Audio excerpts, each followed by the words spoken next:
So this journey was actually after listening a lot to Abraham over the last couple of years and asking myself, am I moving to, is my vortex calling me?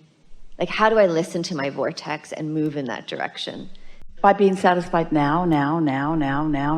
You're making it a big project. You're making it a project like cleaning out the garage that is such a big project that you never even start. You just got to be satisfied now. And any subject will do. Do you believe that? Does that make sense to you? If it is true, and it is, that life caused you to ask, and you did, and that you launched it into your vortex, and that your inner being is all over it, and all of the cooperative components have been gathered, and they have. If all of that is true, and that all that you have now to do is to stop doing that thing that keeps you from being in the receiving mode, you don't even have to start doing the thing that puts you in the receiving mode. You just have to stop doing the thing that keeps you out of it. You would be satisfied if you weren't doing that thing that keeps you from being satisfied. You would be satisfied unless you were doing that thing that keeps you from being satisfied. You just would be. So Esther started playing a game with herself where she will find herself in a moment where she really feels satisfied. And the way that's usually first indicated to Esther, she just feels extra happy, sort of lighthearted, extra frisky and funny and fun and lighthearted. But it's a soft and it's a subtle thing. And when she finds herself there, she just milks it. She says, oh, this is one of the, here I am doing that. Here I am satisfied. And so once you begin noticing when you do feel satisfied, then you're able to determine or to distinguish when you aren't satisfied. That's the best part about identifying what satisfaction feels like to you.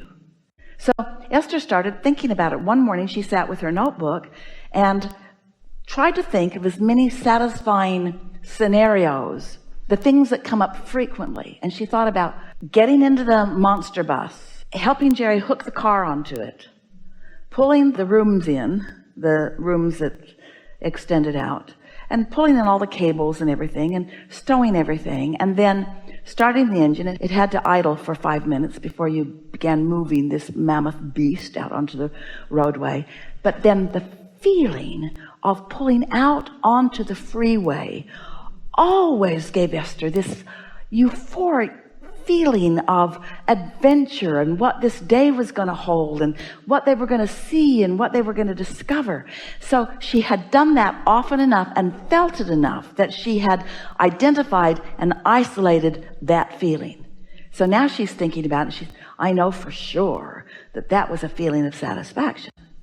Then she thinks about slipping into a seat in a restaurant with people she loves and looking across the table at them and feeling the fun that they are about and feeling the happiness that they all feel extra much when they are together and smelling what's going on from the kitchen and acknowledging the beauty of the place and all of the intentionality that's gone into it and that feeling of satisfaction of this moment in time coupled with what's yet to come. Esther has experienced that so many times that she has identified it and isolated it. She knows for sure that that's a satisfying moment. She goes over to her daughter's house and their family, and she always rings the doorbell because it makes Hazel come. And Hazel is this dog who has no manners whatsoever.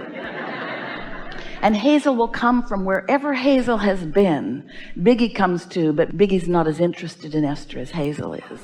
And then Hazel just greets Esther and greets Esther and greets Esther. The greeting lasts and lasts and lasts and lasts. You'd think that it was the most important thing in this little dog's life to see Esther. And Esther just takes it all in. And then Hazel lays on the floor, right down, making it almost impossible for Esther to reach all of the places that Hazel wants to be scratched.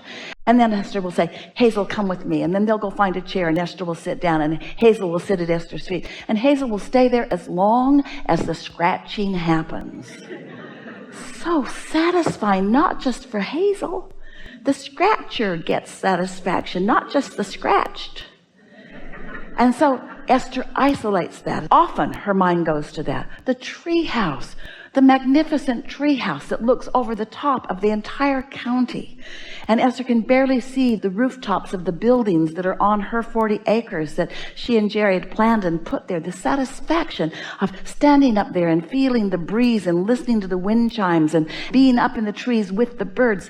Satisfaction that has been identified and isolated and practiced, you see. You have to tune yourself to the frequency of letting in what you want. And your life does not always automatically do that, because you are problem solvers and you are problem seers and you are pushers againsters of different things. But if you really take it in, that your life has caused you to know what you want and that it's all there waiting for you in its vibrational form, and that any moment in which you are satisfied, your path of least resistance is open and the impulse to move in the direction of what you want is there, then you become even an inspired pointer. When you're tuned in like that, your inner being can even begin to think thoughts and offer those thoughts to you. That's where inspiration comes from. That's where ideas come from. That's where the best of timing comes from. Timing. You see. Oh, it is so lovely to be in these physical bodies and to be tuned in, tapped in, tuned in with the source who is knowing everything that you want, knows everything that you want, knows where you stand physically and vibrationally in relationship to everything that you want. So your inner being is not only offering you inspiration about where to go and where to be in order to rendezvous with other co-creators. Your inner being is offering you inspiration about a thought that will lead to a thought that will lead to a thought that will lead to a thought that will lead to a thought, because you're not right now, this red hot minute, ready for the thought that's going to take you all the way home. Sometimes you have to coax yourself there because you've got beliefs that are in the way. Your inner being will help you bridge those beliefs. Your inner being will help you bit by bit come to believe that you can be or do or have anything that you want. And when you get there, then you know what your mind is filled with? You know what you think about when you wake up? What is it that I want? Not how am I going to get there, or when will it come, or will it come? Your mind is, oh, of all of the magnificent things that I've discovered in my experience on this planet, what do I now want? What do I want to turn my attention toward? What may I desire? What may I focus upon? Because it's a sure thing the source energy will get all over it. Source energy will help me. I just got a point.